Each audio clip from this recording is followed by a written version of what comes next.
നമസ്കാരം, നിളയോര വിശേഷങ്ങളിലേക്ക് സ്വാഗതം. പട്ടാമ്പി മണ്ഡലത്തിൽ മുഖ്യമന്ത്രിയുടെ ഗ്രാമീണ റോഡ് പുനരുദ്ധാരണ പദ്ധതിയിൽ ഉൾപ്പെടുത്തിയുള്ള ഗ്രാമീണ റോഡുകളുടെ നവീകരണം തുടങ്ങി. മണ്ഡലത്തിലെ റോഡ് നിർമ്മാണ പ്രവൃത്തികൾ വിലയിരുത്താൻ മുഹമ്മദ് മൂസിൻ MLA അധ്യക്ഷതയിൽ ബന്ധപ്പെട്ടവരുടെ യോഗം ചേർന്നു. 16 കോടിയോളം രൂപയുടെ പ്രവൃത്തികളാണ് നടക്കുന്നത്. പട്ടാമ്പി മണ്ഡലത്തിൽ മുഖ്യമന്ത്രിയുടെ ഗ്രാമീണ റോഡ് പുനരുദ്ധാരണ പദ്ധതിയിൽ ഉൾപ്പെടുത്തിയുള്ള റോഡുകളുടെ നവീകരണം വിവിധ പഞ്ചായത്തുകളിൽ പുരോഗമിക്കുകയാണ്. 12 കോടിയോളം രൂപ ഈ വിധത്തിൽ മണ്ഡലത്തിലെ വിവിധ ഗ്രാമീണ റോഡുകൾക്കായി അനുവദിച്ചിട്ടുണ്ട്. കൂടാതെ നവകേരള സദസ്സിൽ ഉൾപ്പെടുത്തി 4.5 കോടി രൂപയുടെ റോഡ് നവീകരണവും മണ്ഡലത്തിൽ നടന്നു വരികയാണ്. ജൽജീവൻ മിഷൻ പദ്ധതിയുടെ ഭാഗമായി പൊളിച്ച റോഡുകളുടെ പുനരുദ്ധാരണത്തിനായി 4 പഞ്ചായത്തുകൾക്ക് ജൽജീവൻ മിഷന്റെ ഫണ്ടും ലഭ്യമാക്കിയിട്ടുണ്ട്. പഞ്ചായത്തുകളുടെ നേതൃത്വത്തിലാണ് നിർമ്മാണ പ്രവൃത്തികൾ നടക്കുന്നത്. ഇത്തരം പ്രവൃത്തികളുടെ പുരോഗതി വിലയിരുത്തുവാനായാണ് മുഹമ്മദ് മൂസിൻ MLA അധ്യക്ഷതയിൽ ബന്ധപ്പെട്ട ഉദ്യോഗസ്ഥരുടെ യോഗം വിളിച്ചു ചേർത്തത്. ബ്ലോക്ക് പഞ്ചായത്ത് ഹാളിലായിരുന്നു യോഗം. പട്ടാമ്പി നിയോജക മണ്ഡലത്തിലേക്ക് ഗ്രാമീണ റോഡുകളുടെ നവീകരണത്തിന് വേണ്ടി സംസ്ഥാന ഗവൺമെൻറ് അനുവദിച്ച ഫണ്ടും അതുപോലെ തന്നെ MLA ഫണ്ടും അതിൻ്റെ നിജസ്ഥിതി അറിയാനും അതോടൊപ്പം തന്നെ പല ഫണ്ടുകളും വേഗത്തിലാക്കുന്നതിനും വേണ്ടിയിട്ടുള്ളൊരു റിവ്യൂ ആണ് ഇന്ന് വിളിച്ചത്. എല്ലാ പഞ്ചായത്തുകളിലുള്ള AEമാരും AXCയും അതോടൊപ്പം തന്നെ വാട്ടർ അതോറിറ്റിയായിട്ട് ബന്ധപ്പെട്ട് എക്സിക്യൂട്ടീവ് എഞ്ചിനീയർ വാട്ടർ അതോറിറ്റിയും എക്സിക്യൂട്ടീവ് എഞ്ചിനീയർ വാട്ടർ അതോറിറ്റി പ്രോജക്റ്റും എല്ലാവരും ഈ മീറ്റിങ്ങിൽ പങ്കെടുത്തു. നമ്മുടെ മണ്ഡലത്തിൽ CMLRP ബഹുമാനപ്പെട്ട മുഖ്യമന്ത്രിയുടെ ഗ്രാമീണ റോഡ് പുനരുദ്ധാരണ പദ്ധതിയിൽ ഉൾപ്പെടുത്തിക്കൊണ്ട് 6 കോടി അനുവദിച്ചു. വിവിധ ഘട്ടങ്ങളിൽ നിർമ്മാണം നടന്നുകൊണ്ടിരിക്കുന്നു. ചില റോഡുകളുടെ നിർമ്മാണം പൂർത്തീകരിക്കുകയാണ്. അതോടൊപ്പം തന്നെ MLA ഫണ്ട് വിവിധ ഫണ്ടുകളായിട്ട് കൊടുത്ത റോഡുകളുടെ നവീകരണം നടന്നുകൊണ്ടിരിക്കുന്നുണ്ട്. അതോടൊപ്പം നമ്മൾ സംസ്ഥാന ബഡ്ജറ്റിൽ ഉൾപ്പെടുത്തിക്കൊണ്ടുള്ള ഫണ്ടുകളുടെ നവീകരണവും നടത്തുകൊണ്ടിരിക്കുന്നുണ്ട്. 12 കോടിയിലധികം വരുന്ന തുകയുടെ നവീകരണങ്ങൾ അത്തരത്തിൽ നമ്മുടെ മണ്ഡലത്തിൽ ഓൺഗോയിങ് ആണ്. അതിൻ്റെ കൂടെ തന്നെ നവകേരള സദസ്സിലെ 4.5 കോടി രൂപ കൂടി അനുവദിച്ച ഗ്രാമീണ റോഡ് അതിൻ്റെ നിർമ്മാണവും നടക്കുകയാണ്. അതിൻ്റെ നിർമ്മാണം ആരംഭിക്കാൻ പോവുകയാണ്. അപ്പോൾ 16.5 കോടിയിലധികം വരുന്ന തുകയുടെ റോഡുകൾ അങ്ങനെ നോക്കുകയാണെങ്കിൽ സംസ്ഥാന സർക്കാരിൻ്റെ ഫണ്ടുകളിൽ തന്നെ ഇവിടെ വിവിധ ഘട്ടങ്ങളിലായി നിർമ്മാണ പ്രവർത്തനങ്ങൾ നടന്നുകൊണ്ടിരിക്കുകയാണ്. ജൽജീവൻ മിഷൻ പദ്ധതിയിൽ ഉൾപ്പെടുത്തി ഓങ്ങല്ലൂർ പഞ്ചായത്തിലും വല്ലപ്പുഴയിലും റോഡ് പുനരുദ്ധാരണത്തിന് 6 കോടി രൂപ വീതം അനുവദിച്ചിട്ടുണ്ട്. മുതുകല, തിരുവേപ്ര പഞ്ചായത്തുകൾക്ക് 3 കോടി രൂപയാണ് അനുവദിച്ചിരിക്കുന്നതെന്നും മുഹമ്മദ് മൂസിൻ MLA പറഞ്ഞു. സമയബന്ധിതമായി തന്നെ പ്രവൃത്തികൾ പൂർത്തീകരിക്കാനാണ് ലക്ഷ്യമെന്നും MLA സൂചിപ്പിച്ചു. അപ്പൊ അതിന്റെ ഭാഗമായി ഗ്രാമീണ റോഡുകൾ തകർന്ന റോഡുകൾ നവീകരിക്കാൻ റീസ്റ്റോറേഷന് വേണ്ടി വാട്ടർ അതോറിറ്റി തന്നെ നമുക്ക് ഫണ്ട് അനുവദിച്ചിട്ടുണ്ട്. ജലജീവൻ മിഷന്റെ ഫണ്ടായിട്ട് അനുവദിച്ചിട്ടുണ്ട്. അത് വിവിധ ഗ്രാമപഞ്ചായത്തുകളിൽ അതിന്റെ പ്രവർത്തനങ്ങൾ ഗ്രാമപഞ്ചായത്താണ് ചെയ്യേണ്ടത്. അപ്പോൾ ആ റീസ്റ്റോറേഷൻ വർക്കുകൾ നടക്കുന്നുണ്ടോ എന്ന് നോക്കുന്നതിനും അതിന്റെ സാങ്കേതിക തടസ്സങ്ങൾ നീക്കുന്നതിനും വേണ്ടിയാണ് 2 മേഖലയിലുള്ള ഉദ്യോഗസ്ഥരെ ഇവിടെ വിളിച്ചത്. ഓങ്ങല്ലൂർ പഞ്ചായത്തിലേക്ക് ഏതാണ്ട് 6 കോടിയിലധികം വരുന്ന തുക ഗ്രാമീണ റോഡുകളുടെ നവീകരണത്തിന് വേണ്ടി അനുവദിച്ചിട്ടുണ്ട്. അതുപോലെ തന്നെ വല്ലപ്പുഴ പഞ്ചായത്തിലേക്കും 6 കോടിയിലധികം വരുന്ന തുക അനുവദിച്ചതാണ്. അത് ജലജീവന്റെ പൈപ്പ് പൊളിച്ച റോഡുകളുടെ റീസ്റ്റോറേഷന് വേണ്ടിയിട്ടാണ്. ഇതിന്റെ പുറമെ PWD റോഡുകൾക്ക് വേറെ അനുവദിച്ച് റീസ്റ്റോറേഷൻ നടക്കുന്നുണ്ട്. മുതുതല പഞ്ചായത്തിലേക്ക് 3 കോടി രൂപയാണ് അനുവദിച്ചത്. അതിന്റെ കാര്യങ്ങളും അതുപോലെ തന്നെ തിരുവേഗപ്പുറ പഞ്ചായത്തിലേക്ക് 3 കോടി രൂപയും അനുവദിച്ചിട്ടുണ്ട്. അങ്ങനെ 18.5 കോടിയോളം രൂപയാണ് ഈ 4 പഞ്ചായത്തുകളിലേക്കായിട്ട് നമ്മൾ ഗ്രാമീണ റോഡുകൾ പൊളിച്ചതുമായി ബന്ധപ്പെട്ട് ജലജീവൻ മിഷന്റെ ഫണ്ട് അനുവദിച്ചിട്ടുള്ളത്. അപ്പൊ അത് ഗ്രാമപഞ്ചായത്തുകളാണ്, AEമാരാണ് അതിന്റെ നിർമ്മാണ പ്രവർത്തനങ്ങൾ. ലോകവേദിയിൽ തിളങ്ങി കേരളത്തിന്റെ സുസ്ഥിര തൃത്താല പദ്ധതി. ജനകീയ പങ്കാളിത്തത്തോടെ രാജ്യത്ത് നടപ്പാക്കുന്ന വികസന പദ്ധതികൾക്ക് ഏറ്റവും മികച്ച മാതൃകയാണ് സുസ്ഥിര തൃത്താല പദ്ധതി എന്നാണ് ഇറ്റലിയിലെ റോമിൽ നടന്ന അന്തർദേശീയ സമ്മേളനത്തിൽ വിലയിരുത്തപ്പെട്ടത്. International conference on sustainable development മീറ്റിൽ രാജ്യത്ത് ജനകീയ പങ്കാളിത്തത്തോടെയുള്ള വികസനത്തിന് മികച്ച മാതൃകാ പദ്ധതിയായി അവതരിപ്പിക്കപ്പെട്ടത് സുസ്ഥിര തൃത്താലയുടെ നേട്ടങ്ങളായിരുന്നു. സന്നദ്ധ സേവകരായ പൊതുജനങ്ങളും സർക്കാരിന്റെ വിവിധ വകുപ്പുകളുമാണ് പദ്ധതിക്ക് നേതൃത്വം നൽകുന്നത്. സംയോജിതവും പങ്കാളിത്ത സ്വഭാവമുള്ളതുമായ സുസ്ഥിര വികസന മാതൃക എന്ന പേരിലാണ് സമ്മേളനത്തിൽ പങ്കെടുക്കാൻ മന്ത്രി എം.ബി. രാജേഷിനും പദ്ധതിയുടെ ചുമതലയുള്ള എ. നിസാമുദ്ദീനും ക്ഷണം ലഭിച്ചത്. എന്നാൽ കേരളത്തിൽ അർബൻ കോൺക്ലേവ് നടക്കുന്നതിനാൽ മന്ത്രി ഓൺലൈനായാണ് സെമിനാറിൽ പദ്ധതിയെപ്പറ്റി വിശദീകരിച്ചത്. പദ്ധതി സുസ്ഥിര സാമ്പത്തിക, സുസ്ഥിര സാമൂഹിക, സാംസ്കാരിക സുസ്ഥിര എന്നീ 3 വിഭാഗങ്ങളിലായി കാലാവസ്ഥാ വ്യതിയാനം, പരിസ്ഥിതി, ഊർജ്ജ സുരക്ഷ എന്നിങ്ങനെ വിവിധ വിഷയങ്ങളിലെ ആഗോള വിദഗ്ധരാണ് രാജ്യാന്തര സമ്മേളനത്തിൽ വിഷയം അവതരിപ്പിച്ചത്. ജനകീയ പങ്കാളിത്തത്തോടെ 30 വിവിധ വകുപ്പുകളുടെ ഏകോപനത്തിൽ നടപ്പാക്കിയ പദ്ധതിയാണ് സുസ്ഥിര തൃത്താല. ശുദ്ധജലം, കൃഷി, ഭൂഗർഭ ജലവിധാനമുയർത്തൽ, മണ്ണ് സംരക്ഷണം, നീർത്തട സംരക്ഷണം, മാലിന്യ നിർമ്മാർജ്ജനം തുടങ്ങി സമഗ്ര മേഖലകളെയും ഉൾക്കൊള്ളുന്ന പദ്ധതിയാണിത്. സർക്കാർ വകുപ്പുകളുടെയും സംഘടനകളുടെയും കൂട്ടായ്മയ്ക്കൊപ്പം തൊഴിലുറപ്പ് പദ്ധതിയുടെ സാധ്യതകൾ ഫലപ്രദമായി പ്രയോഗിച്ചു. ഹരിത കേരള മിഷൻ കോർഡിനേറ്റർ പി. സൈതലവിക്കായിരുന്നു പദ്ധതിയുടെ ഏകോപന ചുമതല. സുസ്ഥിര തൃത്താല പദ്ധതി മൂലം പ്രദേശം നേരിടുന്ന ജലക്ഷാമം കാര്യമായി കുറഞ്ഞു. 5 കോടിയിലധികം ലിറ്റർ വെള്ളം ഭൂമിയിൽ ശേഖരിക്കാൻ കഴിയുന്ന സംവിധാനങ്ങൾ 3 വർഷം കൊണ്ട് ഒരുക്കി. 110 കാർഷിക കുളങ്ങൾ നിർമ്മിച്ചു. 64 കുളങ്ങളും 436 പുതിയ കിണറുകളും നിർമ്മിച്ചു. 600 കിണറുകളിൽ റീചാർജിംഗ് സംവിധാനങ്ങൾ ഒരുക്കി. അംഗനവാടി ഉൾപ്പെടെയുള്ള സർക്കാർ പൊതുസ്ഥാപനങ്ങളിൽ ഭൂജല പോഷണം നടപ്പാക്കി. ഇതോടെ വെള്ളിയാങ്കലിലെ നിരീക്ഷണ കിണറിലെ ജലവിധാനം 82 സെന്റിമീറ്റർ ഉയർന്നു. 2020 11 മീറ്റർ ആഴത്തിൽ വെള്ളം ലഭിച്ചിരുന്നിടത്ത് 2025 ജനുവരിയിൽ 10.18 മീറ്ററിൽ ജലമെത്തുന്ന സ്ഥിതിയിലായി. തരിശായി കിടന്നിരുന്ന വയലുകൾ തൃത്താലയിൽ ഏറെക്കുറെ ഇല്ലാതായി. തരിശുനിലങ്ങൾ നെൽപ്പാടങ്ങളായി.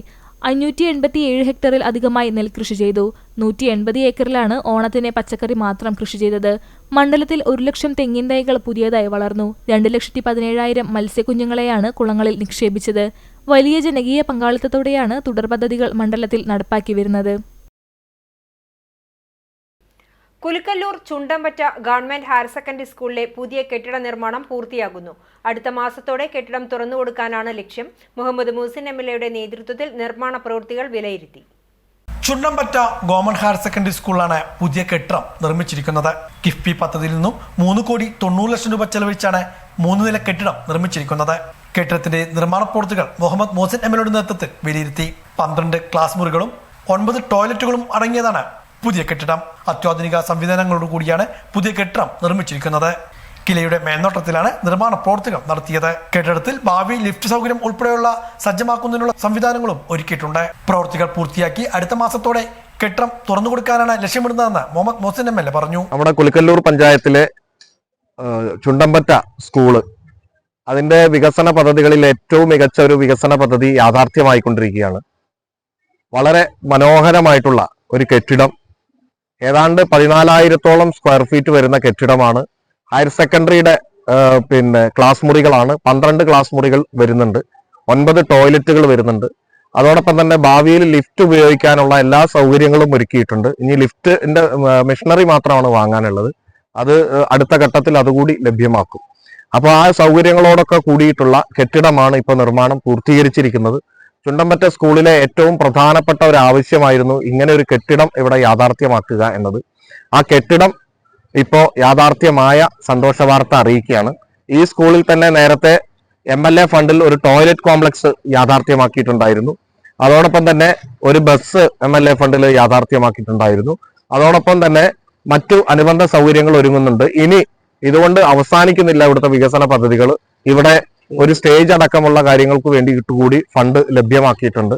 അതോടൊപ്പം തന്നെ അനുബന്ധമായി ഈ ഗ്രൗണ്ട് നവീകരണം അടക്കമുള്ള കാര്യങ്ങൾ ഇവിടെ കടക്കുന്നുണ്ട്. അതിനുള്ള സാധ്യതകൾ കൂടി പരിശോധിക്കുകയാണ്. പട്ടാമ്പി മണ്ഡലത്തിലെ എല്ലാ സർക്കാർ സ്കൂളുകളിലും ഇത്തരത്തിൽ കെട്ടിടങ്ങളും സൗകര്യങ്ങളും ഉണ്ടാക്കിക്കൊണ്ട് പൊതുവിദ്യാലയങ്ങൾ ഏറ്റവും മികച്ച രീതിയിലേക്ക് മാറിക്കൊണ്ടിരിക്കുകയാണ്. സംസ്ഥാന സർക്കാരാണ് ഇതിന് ഫണ്ട് ലഭ്യമാക്കിയത്. കിഫ്ബി വഴിയാണ് വിദ്യാഭ്യാസ വകുപ്പ് ഫണ്ട് ലഭ്യമാക്കിയിട്ടുള്ളത്. SMC chairman Ashraf Karinganad, Unnikrishnan, school പ്രധാനാധ്യാപിക സിനി, ബ്ലോക്ക് പഞ്ചായത്ത് അംഗം MK മുഹമ്മദ് തുടങ്ങിയവരും MLA-ക്കൊപ്പം ഉണ്ടായിരുന്നു. ഇന്ത്യയിലെ ഗ്രാമീണ സ്ത്രീ സംരംഭകരുടെ ഏറ്റവും വലിയ വ്യാപാരോത്സവമായ ദേശീയ സരസ് മേളയ്ക്ക് ചരിത്രത്തിലാദ്യമായി തൃത്താല വേദിയാകുന്നു. കുടുംബശ്രീ മിഷൻ സംഘടിപ്പിക്കുന്ന 13ാമത് സരസ് മേളയ്ക്കാണ് 2026 ജനുവരിയിൽ തൃത്താല മണ്ഡലത്തിലെ ചാലിശ്ശേരി ക്ഷേത്ര മൈതാനത്ത് വേദി ഒരുങ്ങുന്നത്. 10 ദിവസങ്ങളിലായി വിവിധ സംസ്ഥാനങ്ങളിലെ ഗ്രാമീണ സംരംഭകർ ഉത്പാദിപ്പിക്കുന്ന വൈവിധ്യമാർന്ന ഉൽപ്പന്നങ്ങൾ ലഭിക്കുന്ന 250-ലധികം വിപണന സ്റ്റാളുകളാണ് മേളയിൽ സജ്ജീകരിക്കുന്നത്. ഇതര സംസ്ഥാനങ്ങളിലെ രുചിവൈവിധ്യം വിളമ്പുന്ന ഫുഡ് കോർട്ടുകൾ, കലാസാംസ്കാരിക രംഗത്തെ പ്രഗത്ഭർ പങ്കെടുക്കുന്ന കലാപരിപാടികൾ, വിവിധ വിഷയങ്ങളെ അധികരിച്ചുള്ള സെമിനാറുകൾ, നിരവധി അനുബന്ധ പരിപാടികൾ എന്നിവയെല്ലാം മേളയെ സമ്പന്നമാക്കും. മന്ത്രി എം.ബി. രാജേഷ് തന്റെ ഫേസ്ബുക്ക് പോസ്റ്റിലൂടെയാണ് ഇക്കാര്യം അറിയിച്ചത്. ഒരുമയുടെയും ആഹ്ലാദത്തിന്റെയും ആരവം സമ്മാനിച്ച് തൃത്താലയിലേക്ക് എത്തിച്ചേരുന്ന സരസ് മേളയെ വൻ വിജയമാക്കുന്നതിന് മുഴുവൻ ആളുകളുടെയും സഹായ സഹകരണങ്ങൾ ഉണ്ടാകണമെന്ന് മന്ത്രി അഭ്യർത്ഥിച്ചു. സെപ്റ്റംബർ 24 നാഷണൽ സർവീസ് സ്കീം ദിനത്തിന്റെ ഭാഗമായി 21 ദിവസം നീണ്ടു നിൽക്കുന്ന വൈവിധ്യമാർന്ന പരിപാടികൾ ഉൾപ്പെടുന്ന ജീവിതോത്സവം 2025ന്റെ തൃത്താല ക്ലസ്റ്റർ തല ഉദ്ഘാടനം മേഴത്തൂർ ഗവൺമെന്റ് ഹയർ സെക്കൻഡറി സ്കൂളിൽ നടന്നു. Thrithala national service scheme cluster convener Naveen ഉദ്ഘാടനം ചെയ്തു. വാർഡ് മെമ്പർ പത്തിൽ അലി മുഖ്യാതിഥിയായി. NSS പ്രോഗ്രാം ഓഫീസർ ബിജു കോട്ടരി സ്വാഗതം പറഞ്ഞു. പ്രിൻസിപ്പാൾ PB ഷൽജ അധ്യക്ഷത വഹിച്ചു. School headmaster Unnikrishnan, staff secretary NR Rajesh, volunteer leader Abhinav തുടങ്ങിയവർ സംസാരിച്ചു. ജീവിതോത്സവത്തിന്റെ പ്രതിജ്ഞയെടുത്താണ് ചടങ്ങ് അവസാനിപ്പിച്ചത്. ഇടവേളയ്ക്ക് ശേഷം വാർത്തകൾ തുടരും.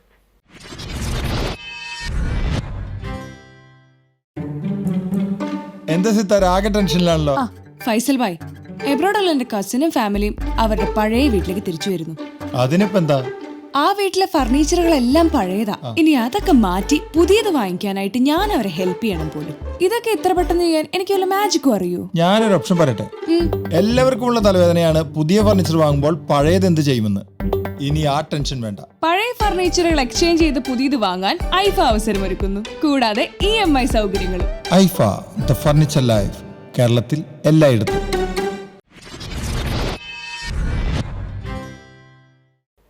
നാഗലശ്ശേരി ഗ്രാമപഞ്ചായത്തിലെ ജീവനും കൃഷിക്കും ഭീഷണിയായി മാറിയ കാട്ടുപന്നികളെ കൊന്നൊടുക്കാൻ ആരംഭിച്ചു.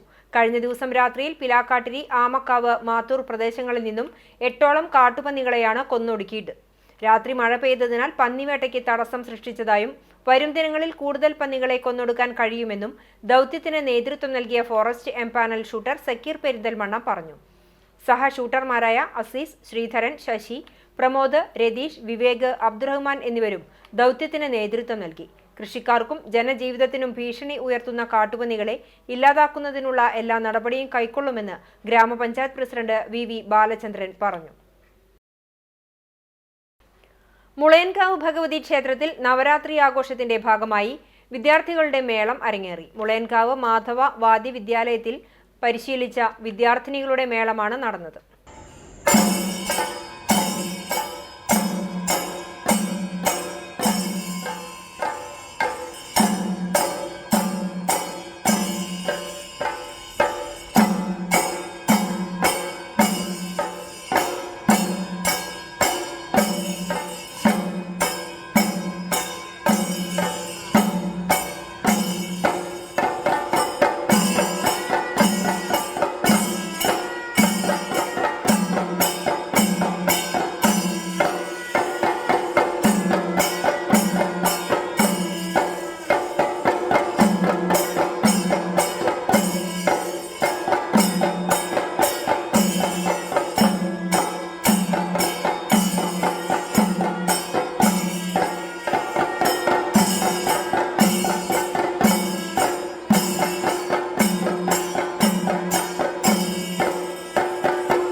പട്ടാമ്പി മരുതൂർ AMLP സ്കൂളിൽ സ്കൂൾ തല കലോത്സവം സംഘടിപ്പിച്ചു.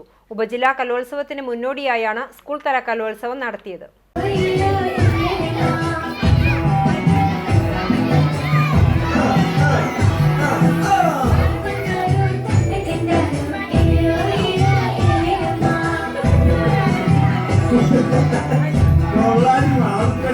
ഉപജില്ലാ സ്കൂൾ കലോത്സവത്തിന് മുന്നോടിയായാണ് മരുതൂർ AMLP സ്കൂളിൽ സ്കൂൾ തല കലോത്സവം സംഘടിപ്പിച്ചത്. അധ്യാപകനും പാട്ടുകാരനുമായ നിസർ തച്ചോത്ത് കലോത്സവത്തിന്റെ ഉദ്ഘാടനം നിർവഹിച്ചു.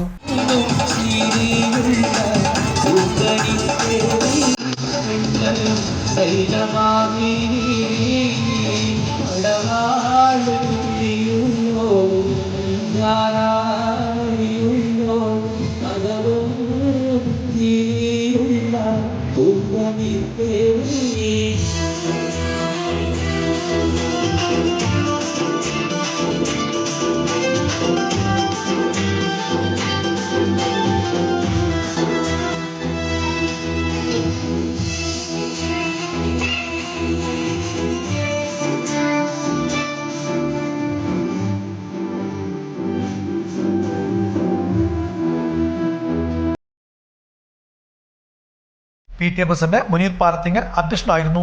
പ്രധാന Deepika Daisy, MPTA president Raseena, SRG convener Sreeja, management പ്രതിനിധി സിദ്ദിഖ് തുടങ്ങിയവർ പങ്കെടുത്ത് സംസാരിച്ചു. തുടർന്ന് കുട്ടികളുടെ കലാമത്സരങ്ങളും അരങ്ങേറി.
ഇതോടെ നിളവര വിശേഷങ്ങൾ സമാപിക്കുന്നു. നമസ്കാരം.